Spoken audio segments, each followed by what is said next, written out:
Hello and shalom. मैं हूं मोनिका और मजबूत औरत के प्लेटफॉर्म पे एक बार फिर मैं आपके साथ बातचीत कर रही हूं। मेरे हाथ में ये एक मैनुअल है।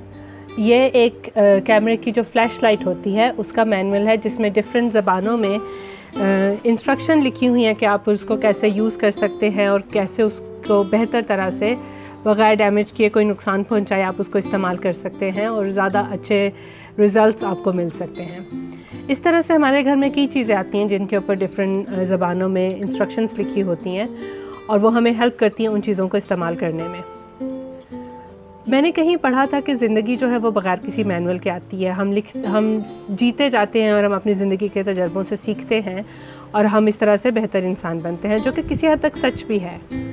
लेकिन इसके साथ साथ बिलीवर्स होते हुए, मसीही होते हुए, हमें इस बात को याद रखना चाहिए कि ये बात 100% दुरुस्त नहीं है। हमारे पास एक मैनुअल है जिसको हम बाइबल कहते हैं और उसमें हमारे लिए तमाम तरह की इंस्ट्रक्शंस मौजूद हैं। हमें क्या करना चाहिए अपनी ज़िंदगी में, किस तरह से फ़ैसले करने चाहिए, उसको हम फॉलो करके अपनी ज़िंदगी को बेहतर तौर पे चला सकते हैं, बेहतर तौर पे गुजार सकते हैं और हम एक दूसरे को अच्छी तरह से हेल्प कर सकते हैं। जब आज सुबह आप उठे तो आपको कैसा फील हो रहा था? वो जो भी आपकी फीलिंग थी उसका बहुत दफ़ा जो रिज़ल्ट होता है वो फीलिंग आपकी गुजरी रात के साथ उसका कनेक्शन बनता है या गुजरे दिनों के साथ उसका कनेक्शन बनता है।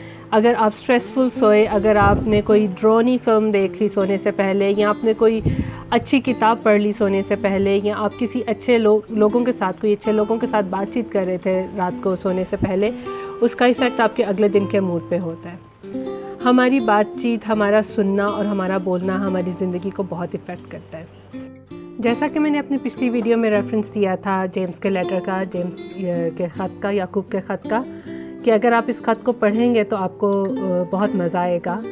आज मैं आपको बताऊं कि ये ख़त जो है ना, जो मैं बात शुरू में कर रही थी मैनुअल की, ये ख़त आपको मैनुअल की तरह हेल्प करेगा कि आप किस तरह से अपनी एवरीडे लाइफ को, अपनी हर रोज़ की ज़िंदगी को खुदा की मर्ज़ी के मुताबिक कैसे चला सकते हैं। छोटी छोटी सी इंस्ट्रक्शंस हैं जो आमतौर पे हम इग्नोर कर जाते हैं जानते हुए भी, लेकिन जब हम उसको कलाम में पढ़ते हैं तो हमारे दिल में उसकी जगह बहुत ज़्यादा बन जाती है।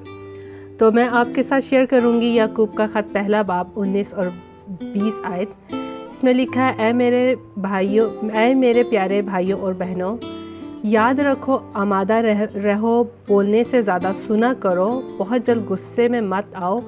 आदमी का गुस्सा उसको रास्तबाजी की ज़िंदगी जो खुदा चाहता है नहीं देता। जेम्स बात कर रहा है सब बहनों और भाइयों के साथ और कह रहा है कि याद रखो कि तुम ज़्यादा नहीं बोलोगे, ज़्यादा नहीं बोलना बल्कि ज़्यादा सुनना है। इंग्लिश में इसके लिए ऐसे लिखा गया है कि quick to listen, slow to speak and slow to anger. कम बोलना। सबसे पहले तो ये कि जब तक हम खामोश नहीं होंगे हम किसी दूसरे की बात नहीं सुन सकते। अगर मैं भी बोल रही हूँ और सामने वाला भी बोल रहा है तो हम दोनों एक दूसरे की बात नहीं सुन सकते। एक इंसान को खामोश रहना है। और उसके बाद दूसरी बात जो है वो है स्लो टू स्पीक। एकदम से नहीं बात करनी। हमने बहुत बचपन से ये बात सुनी होती है कि पहले तोलो फिर बोलो। अगर हम जल्दी से बोलते हैं ना तो हम सोच नहीं पाते। रिसेंटली जो दुनिया में सोशल मीडिया का इतना दौर चला है और लोग सोशल मीडिया जो है वो हमारी ज़िंदगी का बहुत अहम हिस्सा बन गया है, उसमें मैंने एक बहुत ज़बरदस्त चीज़ सीखी। जब हम किसी को मैसेज लिखते हैं या किसी बात पे कमेंट करते हैं तो हम टाइप कर रहे होते हैं, और अगर हम उसको दोबारा से पढ़ते हैं पोस्ट करने से पहले तो हमें अंदाज़ा होता है कि हमने या तो कुछ गलत, कोई स्पेलिंग मिस्टेक कर दी, या कोई हमने उसमें बात इस तरह से लिखी जैसे हम नहीं कहना चाह रहे, या हम उसको कनेक्ट करते हैं कि नहीं ये बात नहीं है जिसको हमने आंसर करना है। यानी जब हम उसको पढ़ते हैं तो हमें सोचने का मौका मिल जाता है कि हम उसको किस तरह से रीफ्रेज करें या बेहतर तौर पे कहें या बिल्कुल ना कहें, क्योंकि ज़रूरी नहीं कि हर एक बात कही जाए। तो ये बात बहुत ही खूबसूरत जेम्स ने कही कि कम बोलो, बोलने से पहले सोचो और गुस्सा ना करो। जब हम सुनेंगे, ठंडे दिमाग से सुनेंगे, जल्दी से जवाब नहीं देंगे, तो वो जो बीच में हमारा थॉट प्रोसेस का टाइम मिलना चाहिए ना हर एक बात के लिए, वो हमें मिल जाएगा। और जब वो हमें मिलेगा ना तो हम खुदा की रास्तबाजी के हिसाब से ग्रो कर सकते हैं।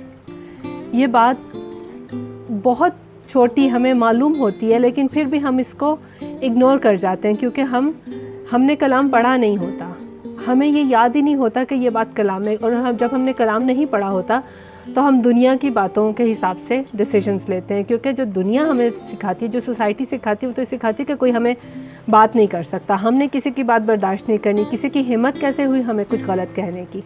लेकिन ऐसा नहीं होता। कई दफ़ा कोई गलत नहीं कह रहा होता, हमें फील हो जाता है, हमारी किसी मूड की वजह से, हमारी किसी प्रीवियस एक्सपीरियंस की वजह से हम इस तरह से सोच लेते हैं कि एक आदमी हमें, कोई हमारा सामने वाला हमें गलत बात कह रहा है। तो याद रखिए कि हमने बोलने में धीमे रहना है, ज़्यादा सुनना है और गुस्सा जल्दी नहीं करना। और उसकी वजह ये है कि जब हम ये तीनों चीज़ों को फॉलो करेंगे, slow to speak, eager to listen, quick to listen, slow to speak and slow to become angry, तो उससे ये होगा कि हमारा जो गुस्सा है, इंसान का जो गुस्सा होता है, वो खुदा की रास्तबाजी से इंसान को दूर ले जाता है। तो मुझे उम्मीद है कि आज की वीडियो आपको हेल्प करेगी आपकी ज़िंदगी की इन छोटी बड़ी बातों में, जहाँ पे आप किसी रिलेशनशिप के साथ डील कर रहे होंगे, आपको अपने किसी बहन, माँ या किसी भाई के साथ, किसी दोस्त के साथ, किसी पड़ोसी के साथ किसी बात की वजह से दुख हुआ है, या आपके रिलेशनशिप में कोई डैमेज आया है, या आप किसी को एनकरेज नहीं कर पाए हैं, क्योंकि खुदा का मकसद हमारी ज़िंदगी के लिए ये भी है कि हम दूसरों को एनकरेज करें। तो आप जेम्स के ख़त को पढ़ें और इन आयतों को एक दफ़ा और अपने लिए पढ़ें, इनको सोचें, इनको समझें, तो आपको समझ आएगी कि आपने ये बहुत बार किया होगा, लेकिन आइंदा हमने इसको इम्प्रूव करना है।